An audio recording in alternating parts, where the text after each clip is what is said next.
Investigators seek a serial bomber whose targets crisscross New York State. 4 deadly explosions in 90 minutes leave only vague clues to the bomber's identity.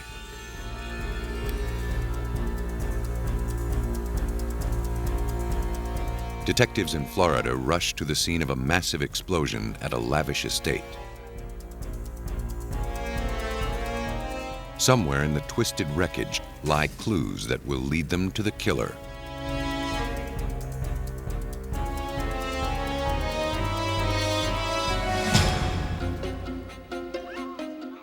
Bomb investigators must piece together the shattered remains of an intricate puzzle. Every long and grueling bombing investigation begins with a short fuse.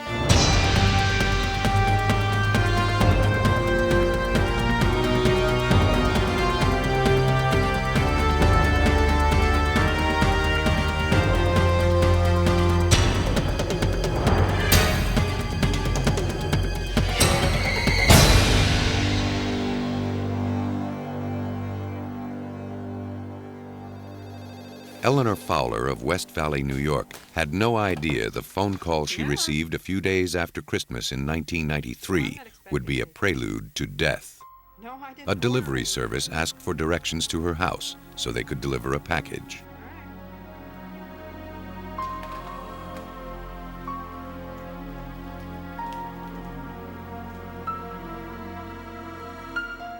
Suspicious, Eleanor called the police. They told her anonymous packages aren't a crime, and there was nothing they could do. Eleanor accepted the box with reluctance.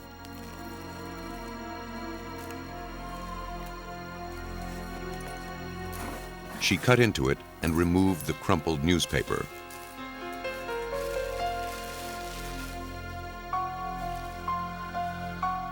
Inside, she found a toolbox. Whoever sent it didn't include a note.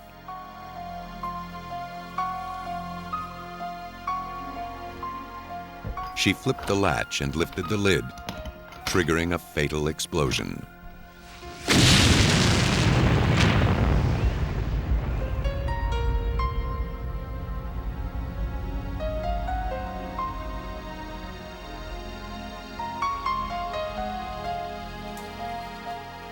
Eleanor Fowler was the first victim in what was to become a statewide serial bombing. 5 more bombs, concealed inside identical toolboxes, were delivered throughout northern and western New York within 90 minutes. 4 of the bombs exploded, killing 5 and injuring 2. Investigators from 3 New York offices of the Bureau of Alcohol, Tobacco, and Firearms, along with their national response team, followed the trail of explosions to each bomb site. The ATF is the federal agency assigned to investigate bombings.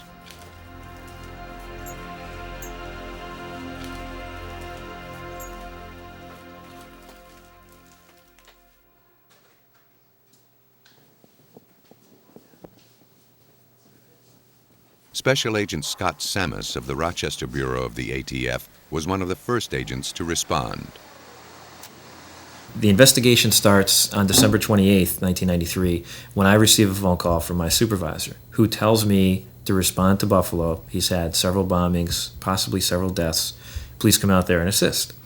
I'm in Rochester. I'm an hour and a half away. He then calls me back a few minutes later and asks me to stay in Rochester because there's just been a detonation in Rochester with possibly some deaths there.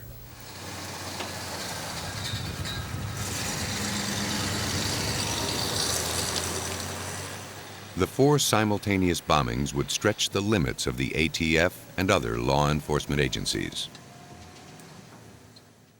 At each scene, investigators' first task was to find every piece of evidence, no matter how small, no matter how inconsequential it looked. It was too soon to tell what might point them to the person who sent the deadly packages. Much of the evidence consisted of small fragments coated with explosive residue. To determine what kind of explosive was used, the evidence at each scene was bagged and sent to forensic chemist Doug Klapek at the ATF laboratories in Rockville, Maryland. Well, in this case, we had to make sure that everything not only was stored separately up in Rochester, but was shipped separately down here. And different people were handling different parts of evidence. Even though things were already in airtight containers, we wanted to make sure that was the case. As the lab processed the evidence, investigators tried to trace the packages. The bomber used local delivery services and the U.S. mail, making the parcels difficult to trace. Unaware of their deadly cargo, the unsuspecting drivers made their rounds.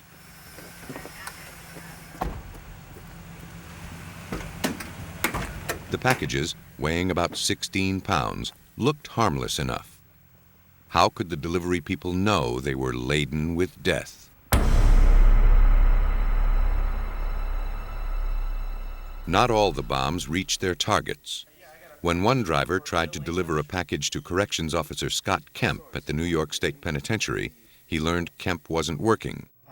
The penitentiary couldn't accept the package. Aggravated at the delay it would cause him to redeliver it another time, he threw the box into the back of his van. Through sheer luck, the bomb didn't detonate. This bomb and another that malfunctioned were disarmed by the Erie County Sheriff's Bomb Squad. They provided investigators with an important break in the case. They now could look at how the bombs were built.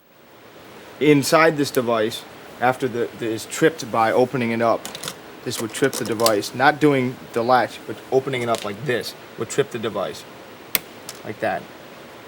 That would cause the detonator to explode inside here and hit this about 4 pounds of dynamite. Also included inside of this device was about 11.5 pounds of shrapnel. And these shrapnel pieces were of 28 different varieties. Propelled by the dynamite, each piece of shrapnel travels 10 times faster than a bullet. Moving at 14 to 15,000 feet per second, the shards can tear through solid concrete. Explosives are grouped in two categories: high explosives and low explosives. High explosives like dynamite and C4 are the most powerful.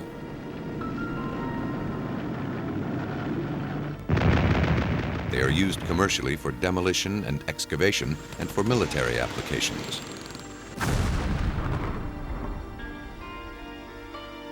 Very stable to work with, high explosives require a great amount of force, a detonator, to set them off.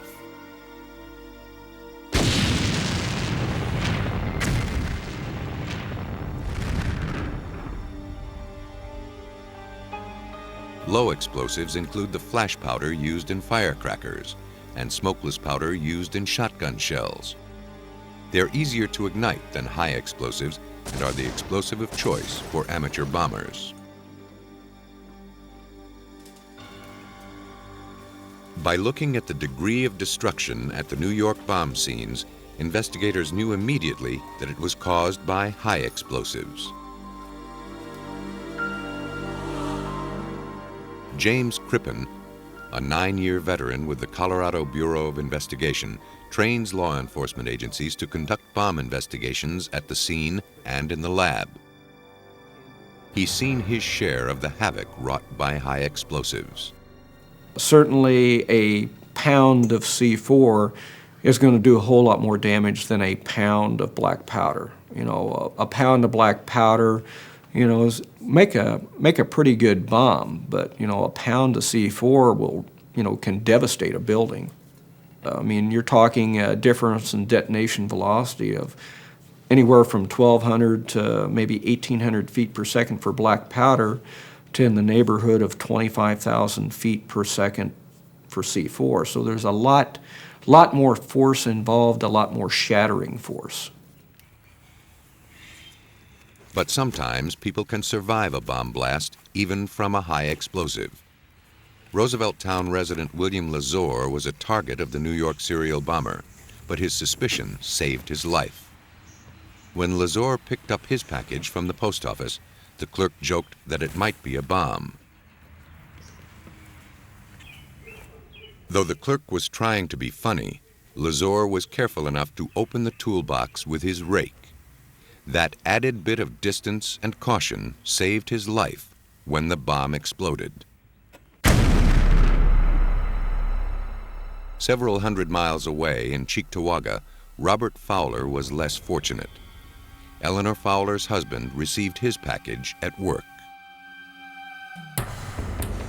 These pictures were taken from a surveillance camera that captures a still image every few seconds. They count down the final moments in the lives of Robert Fowler and his co-worker, John O'Donnell. Just before the explosion, another co-worker, Jeffrey Camp, offered to open the package with his pocket knife. The blast was so powerful, it threw Fowler some 15 feet down the hallway. Miraculously, Camp survived and can be seen fleeing the scene for help. 6 bombs, 4 explosions, 4 counties in New York State. Each unexploded bomb was nearly identical, packaged in a toolbox and mailed from Buffalo. The bombing shared another element. All the intended victims were related. All the family members are interviewed. There were other family members who were not targeted, who were found and interviewed, and who survived. And everyone was asked, who do you think might have done this? And everybody said, well, Mike Stevens. Maybe he did it. 56-year-old Mike Stevens had a girlfriend named Brenda Shavir. Everyone targeted in the bombing was related to Brenda. The connection might have been a coincidence, except for one more revealing detail. 3 months earlier, the Monroe County Sheriff's bomb squad told Sammis that a restaurant manager near Rochester found more than 100 sticks of dynamite near a dumpster. The code numbers on the dynamite matched the dynamite in the unexploded bombs. Investigators traced the numbers to the Kentucky Powder Company. The firm, housed in a quarry, sold blasting supplies. Employees gave Sammis a description of a man who had purchased 55 pounds of dynamite and 50 blasting caps 4 months earlier. Sammis's investigation revealed this man to be Earl Figley, a close friend of Mike Stevens. Sammis questioned Figley. Presented with all the evidence implicating him, Figley confessed that he and Stevens made the bombs and sent them to Brenda's family. Figley explained Stevens' motivation. Mike wanted to exact revenge on his girlfriend's family for not accepting him. The relationship between the two started becoming strained, and Mike started tapping her phone calls. And just as in any relationship, your own family is going to support you in your relationship with another person. And that's what happened in this case. Things weren't going well. Family members of Brenda would tell her, if it's not working out, why don't you get out of the relationship? Police had enough evidence to arrest both Earl Figley and Mike Stevens, but they still had to build a case that could not be beaten in court. For that, they needed hard evidence to convict Mike Stevens.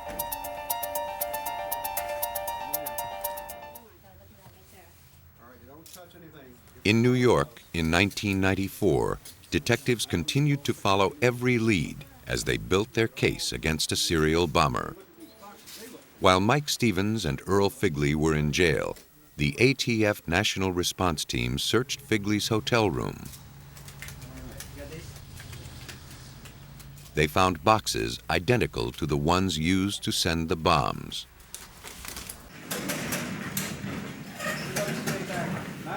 A tip led ATF agents and the Rochester Police Bomb Squad to a cache of evidence in a storage locker Stevens had rented several months earlier. Here we go. Inside the locker, police uncovered dynamite and blasting caps. The explosives provided the ATF and other agencies with the ammunition they needed in their case against Stevens. But the incriminating evidence didn't stop with the explosives. The disguise that Earl Figley wore. They also recovered disguises Figley wore when he purchased equipment and mailed the bombs: a wig, beard, and theatrical makeup. And a beard and a mustache. They also found the books Stevens and Figley studied to learn how to construct the deadly weapons. The fact that these books exist represents the risk we take living in a free society, according to bomb expert James Crippen.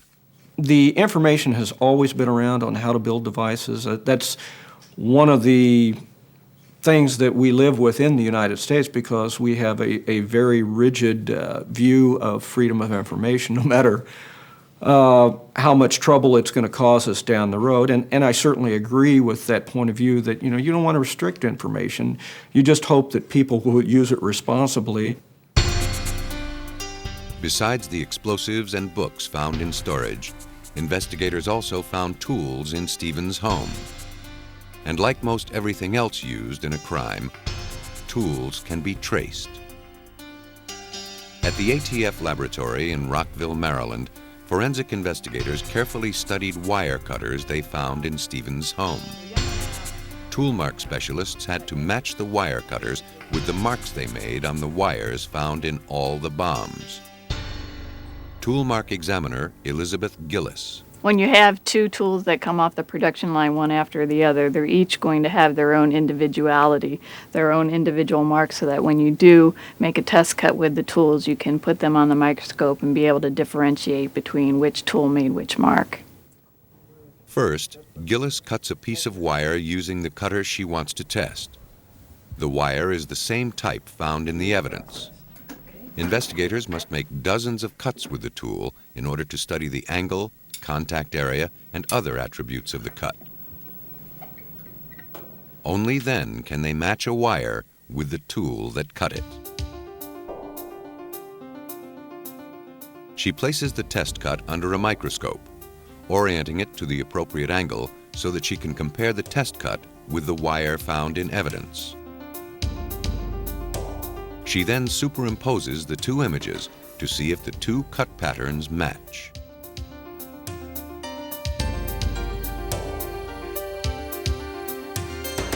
In the case of Mike Stevens, investigators made a successful match.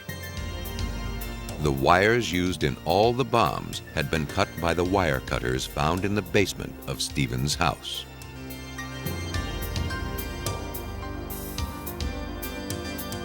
While the books, wires, and tools helped investigators tighten their grip on Mike Stevens, they still wanted one more piece of evidence. They needed to establish a connection between the explosives and the suspect.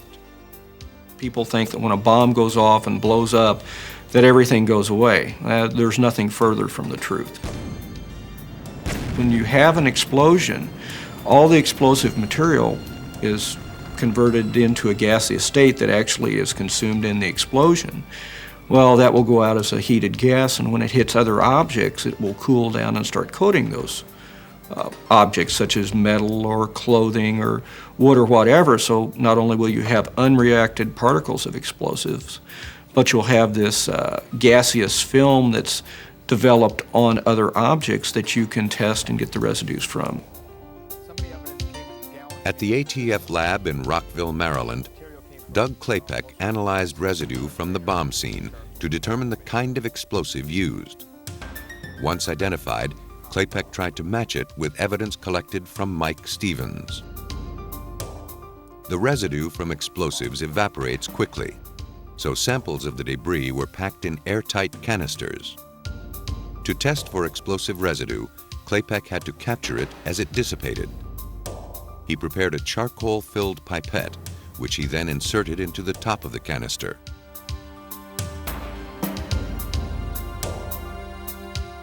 The apparatus was then attached to a vacuum. As the canister was gently heated, air was drawn out through the pipette. The charcoal inside the pipette grabbed the chemical components from the evidence. These chemicals were analyzed to see what explosive they came from. The test confirmed that dynamite was the explosive used in these bombs. Next, Klapek had to prove that Stevens and Figley had recently handled dynamite.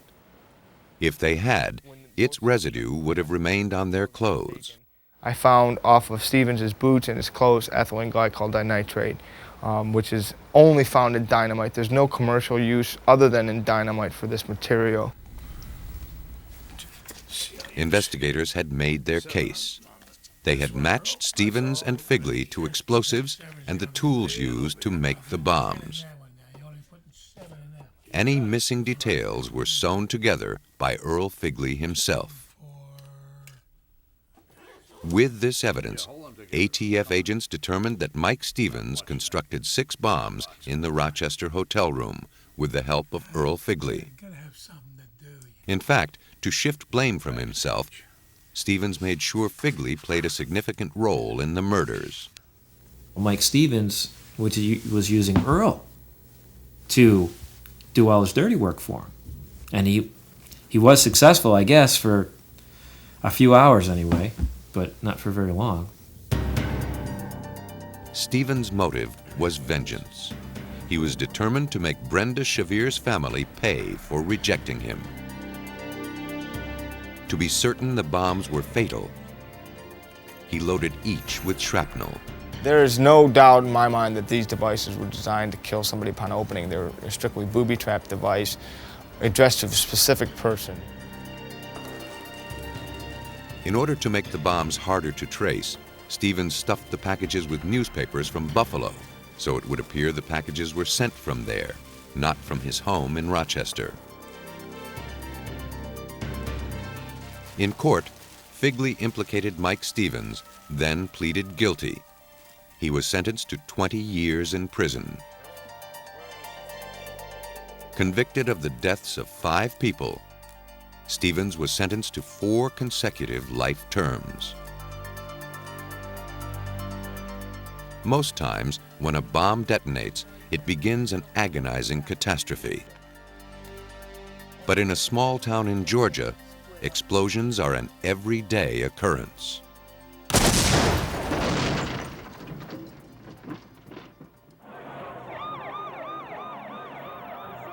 Worldwide, the number of bombings is increasing every year. An alcohol, tobacco, and firearms study revealed that from 1990 to 1994, the number of reported bombings nearly doubled in the United States alone. Pete Maston, head of ATF training, has investigated explosions for more than 30 years. Well, the typical bomber is perhaps the ultimate coward. The typical bomber doesn't face, nor do they want to face their opponent. They would much prefer to use whatever subterfuge and cover they can. To make sure these criminals are brought to justice, the ATF brings young investigators and students to this testing ground in Brunswick, Georgia, to teach them how to catch a bomber. Here, the ATF trains evidence technicians, fire investigators, schematic artists, and explosives technicians. At the academy, each skill is refined by repetition. On this day, ATF bomb scene instructors will test their students' knowledge by detonating 3 car bombs, simulating real crime scenes. The men building and packaging these explosives are highly trained experts. Their job is as delicate as it is dangerous.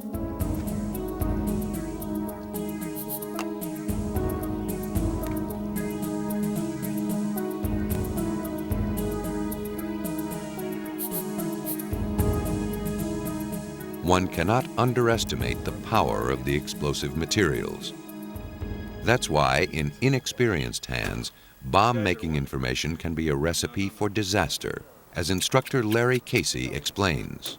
All that information that's available doesn't have proper safety precautions in it, and the learning skills of sequential assembly processes, things that are important to know for safety reasons, are totally missing there. So they're always at great risk to blow themselves up. And we oftentimes will get a call and you'll find the tragic aftermath in a garage or someplace where the kids were doing experimentation, and what you get are pieces of bodies and tools scattered around, and death and destruction, and that's the sad part of this. Instructors at the academy begin the training session by building pipe bombs. These bombs are not mock-ups, they are real. The explosive powder must be filled with great care. Just a few grains stuck in the pipe thread could trigger a blast. A small spark or even static electricity could ignite the powder.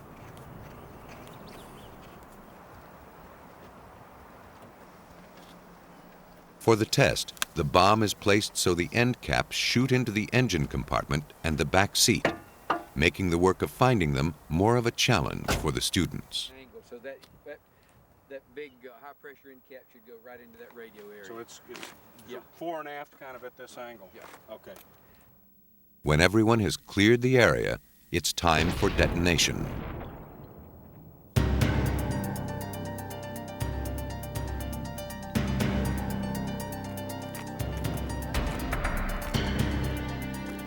After the explosion, ATF investigators inspect the wreckage.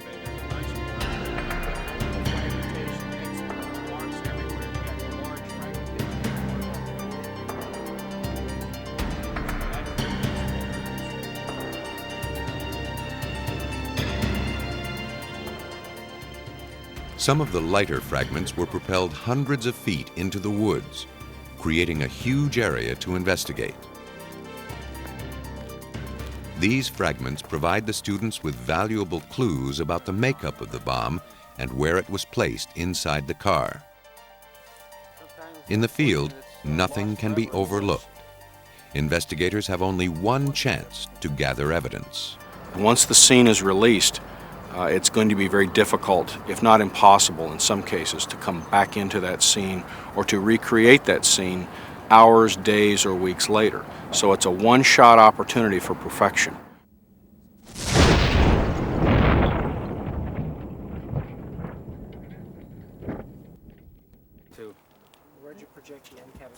It quickly becomes evident how destructive these small pipe bombs can be. This explosion was so powerful that part of the cardboard carton pierced the car's steel door. It's difficult to tell. Smaller holes. Other fragments sliced through the roof as if it were foil. These holes are larger because the pieces didn't fragment as much.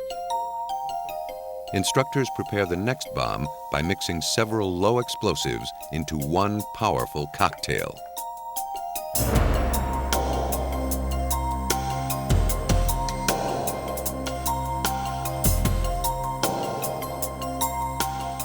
The work is nerve-wracking. The powder must be tamped into the pipe and the detonator delicately taped to the loaded bomb.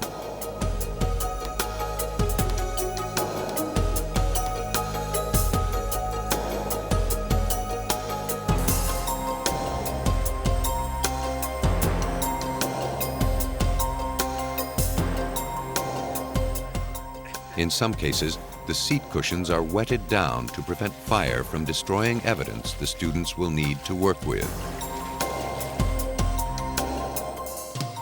The final package is ready to detonate.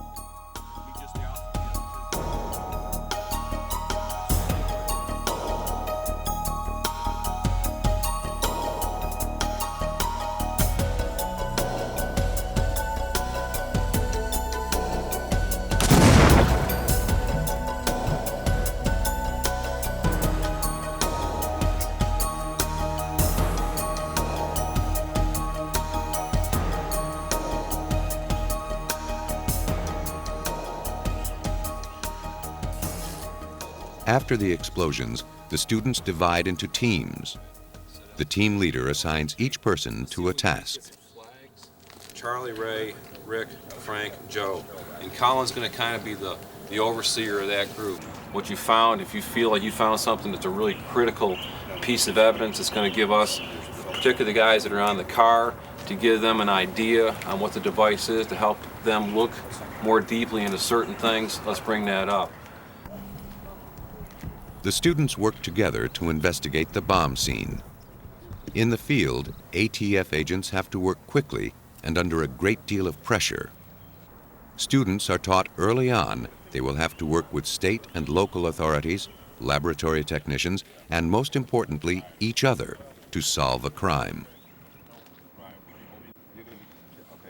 One team begins its work by forming a perimeter around the scene.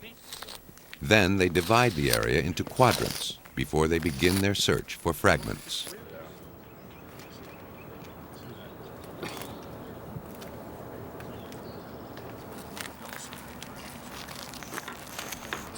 Hey, Jim? Just let him. Colin.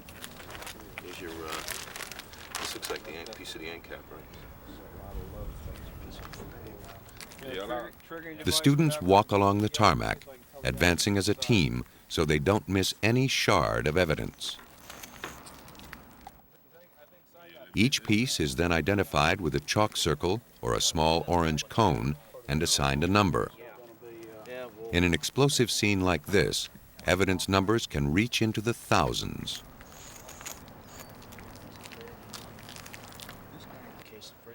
One team member records the identification number and exact location of each piece of evidence.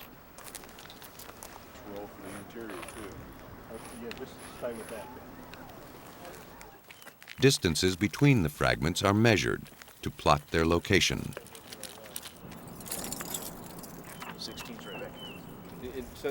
Another team closely inspects the damage inside the car. Their job is to figure out which fragments are part of the car and which may be parts of the bomb. For many of the students, this is the first time they have seen a bomb's devastation up close. It won't be their last. And while the damage to the car looks complete, valuable evidence remains embedded in the wreckage. Hatchets, hammers, and crowbars are brought in to pull these clues from the vehicle. The car is literally dissected as students search for pieces of the bomb lodged in or behind the dashboard. They never know where they might find the most significant piece of evidence. The students then move the car and search underneath. Bombs explode in all directions, and clues typically become embedded in the asphalt.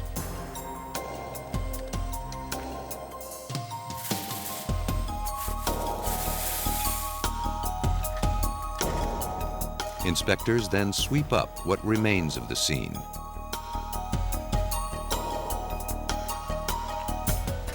The debris is then carefully sifted through a thin wire screen to separate any small clues that may have been overlooked.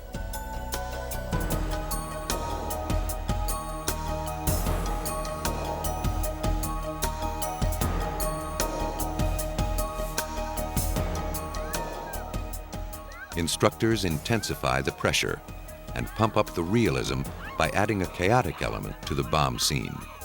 They're called survivors.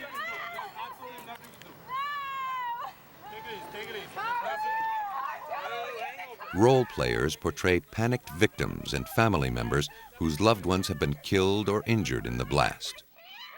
The scenarios are built on actual occurrences. The students must learn to be firm but compassionate in the emotionally charged atmosphere. As the actors rush toward the bombed-out car, they're stopped by students who must be able to comfort them and keep them clear of the investigation. Once the scene is cleared, it is photographed and videotaped. Fragments are then collected and sent to a lab. These thorough investigation methods must be learned if the students ever hope to catch a bomber. You've got to be able to prove your investigation in a court of law. And most of the time, that takes forensic evidence that puts the bomb in the hands of the bomber. In the classroom, they get an anatomy lesson. learning the vital parts of a bomb.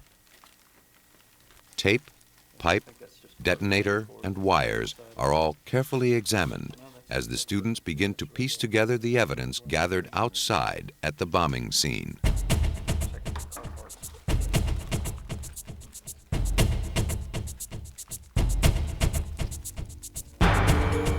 The need for well-trained ATF investigators is crucial for crime solving. Usually, when a bomb goes off, the bomber is miles away. But in a case in Florida, he struck frighteningly close to home.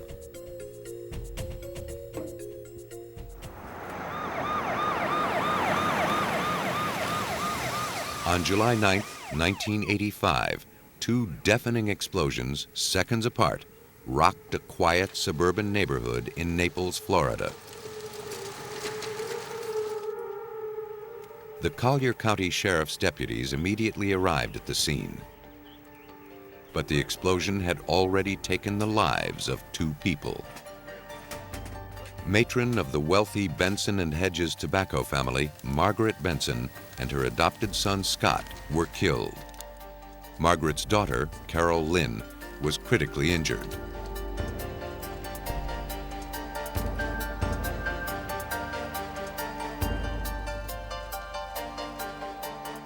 The sheriff's office knew this type of devastation was no accident. They called the ATF for help. Special Agent Ralph Ostrowski worked the investigation. In my 22 years with ATF, particularly my time in Cleveland, when I worked a lot of organized crime, bombings, vehicle bombings, this was without a doubt the worst vehicle bombing I had ever seen.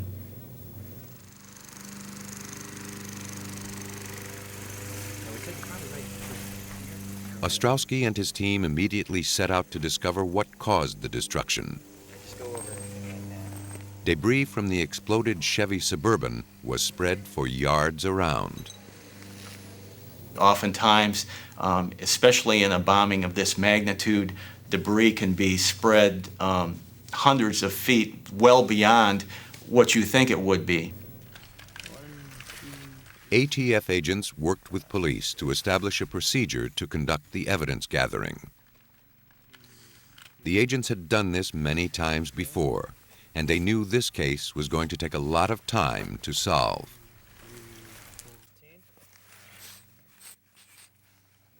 So by the second or third day, needless to say, the scene got to be very, very tedious to work. The agents were forced to wear masks because of the stench, and they did an excellent job in recovering as much of the evidence as they did recover.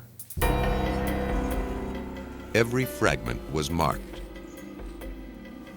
Chalk outlined where pieces of debris landed after the explosion.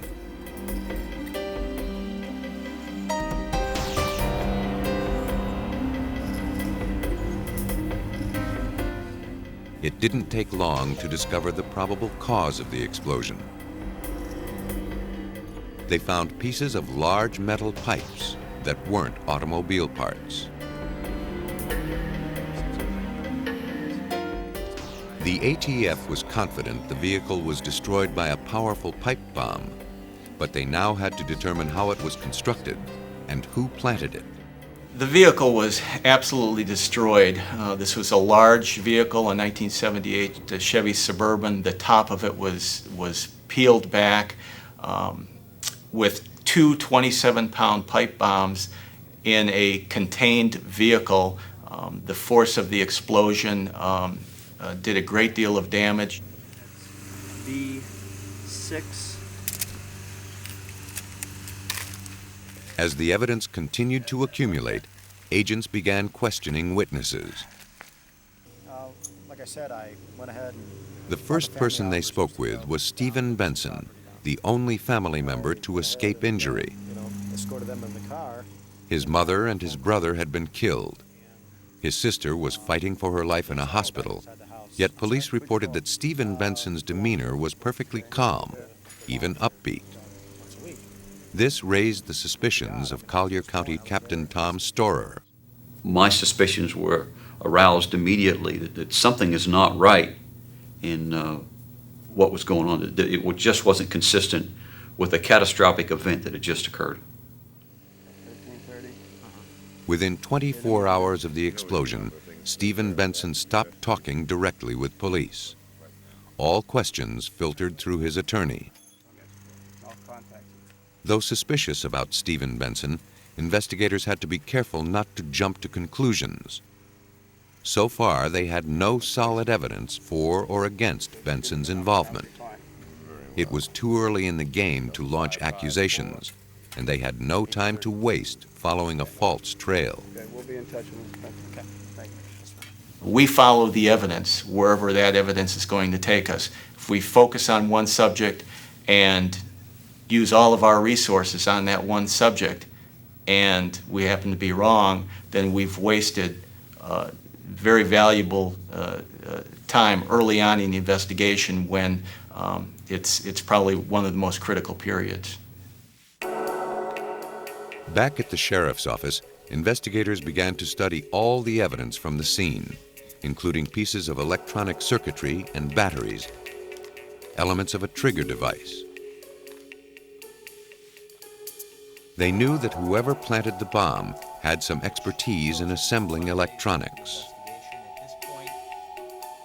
Ralph Ostrowski and Jack Gant began to study a schematic artist's map of the explosion, giving them a clear look at the epicenter and direction of the blast. The purpose of these sketches that we're looking at here today is to assist the investigator when he testifies in court. He'll be asked by the defense where each piece of these articles were picked up, and he must be able to testify that he picked these articles up in a location around the car. He must be able to provide testimony of what this article is.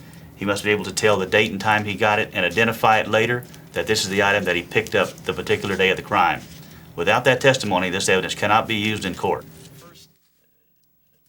The schematic shows where every speck of evidence was found after the blast. Their small size and great distance from the car are testament to the tremendous power of the explosion as it tore through the vehicle. Once the maps were drawn and the evidence was collected, the investigation moved north. Fragments gathered at the scene were taken to the ATF laboratory in Atlanta, Georgia. Here, investigators would try to make sense of the twisted wreckage of the vehicle. Forensic chemist Walter Mitchell, a 26-year veteran of the ATF, started with a visual inspection of the fragments. Through the microscope, Mitchell studied the small wafer-like specks clinging to the sample. He tentatively identified the particles as smokeless powder. To confirm he was dealing with smokeless powder, Mitchell had to test it chemically using a process called thin layer chromatography. First, he coated a sheet of glass with an absorbent layer. Then he placed dots of the smokeless powder and his unknown sample on it. The glass was dipped into a tank of solvent. As the solvent was drawn up the absorbent layer, it carried with it small quantities of the dissolved powders. If the powders were the same, they'd migrate the same distance up the glass, forming streaks of identical length and color. Mitchell removed and dried it. Then he put the glass under ultraviolet light to compare the colors of the streaks. In this case, the color of the smokeless powder and the unknown sample matched. A comparison of the lengths of the streaks matched too. The test confirmed Mitchell's suspicions. Smokeless powder was used to blow up the vehicle in Naples, Florida. But scientists in the laboratory could not find any way to link the bomber to the bomb fragments. That evidence would have to come from somewhere else.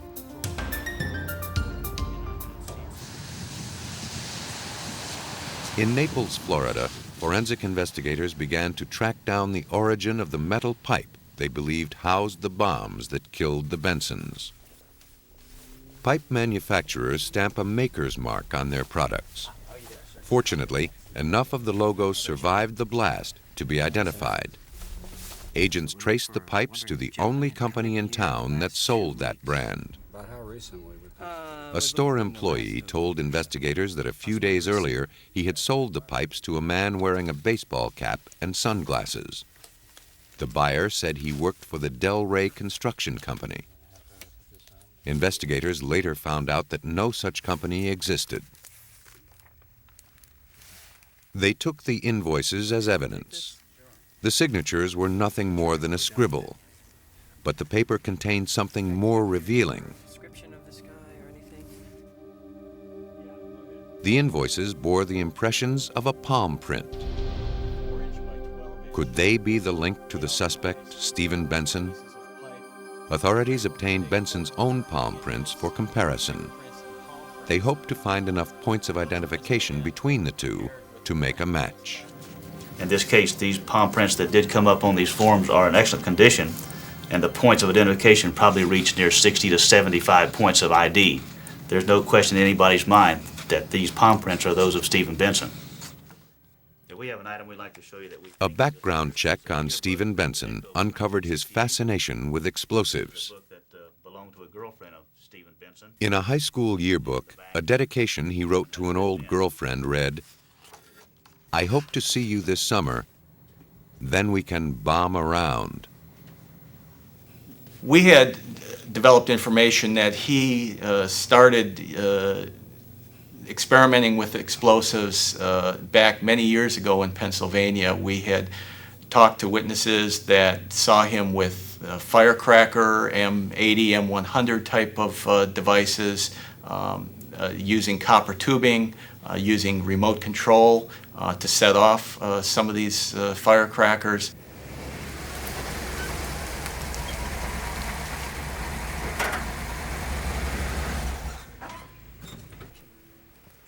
To understand Benson's possible motivation for murder, authorities looked to a financial auditor.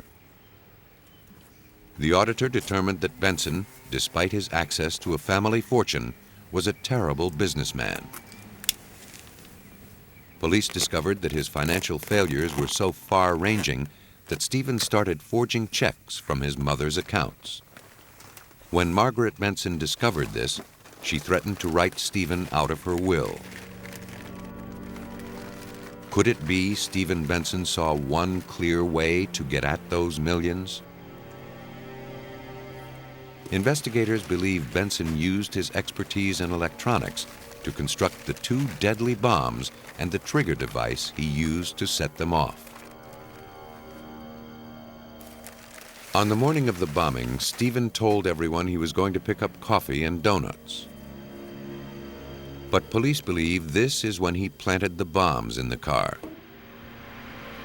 Once that was done, all he had to do was trigger the bombs, and a family fortune would be his. Or at least that's what he planned.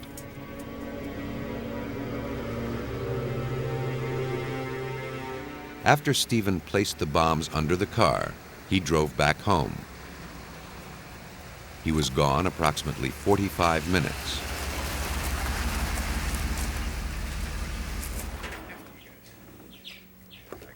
Carol Lynn, Margaret, Scott, and Stephen set out to drive to the Gulf Coast to survey property for a new house. Carol Lynn reported that Stephen calmly walked side by side with the group, giving no indication of the tragedy he knew he was about to ignite. But as they were all about to get into the car, Carol Lynn noticed something was wrong. Carol Lynn was able to tell us that the morning they got into the vehicle to leave, that things didn't look right at that point. She noticed that Scott was the driver. That was very rare that Scott was ever the driver. She noticed that Mother was in the front seat. Mother was seldom in the front seat, and that was her place because she got car sick a lot. According to his plan, Stephen made sure everyone got into the car.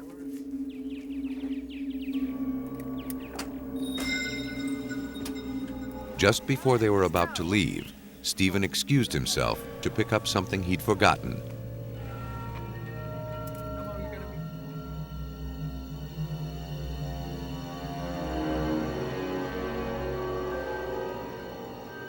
he disappeared inside the house.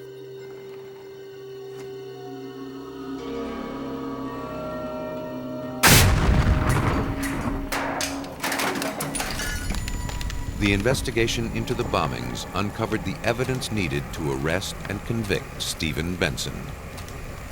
He was sentenced to life in prison.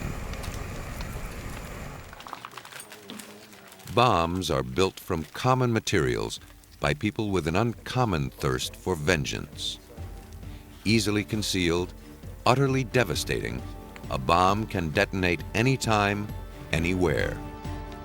It's this simple truth that makes bombing so challenging to investigators and so chilling for the rest of us. But investigators have the advantage. When a bomber does strike, he always leaves his weapon at the scene of the crime. And with it is the residue of his guilt.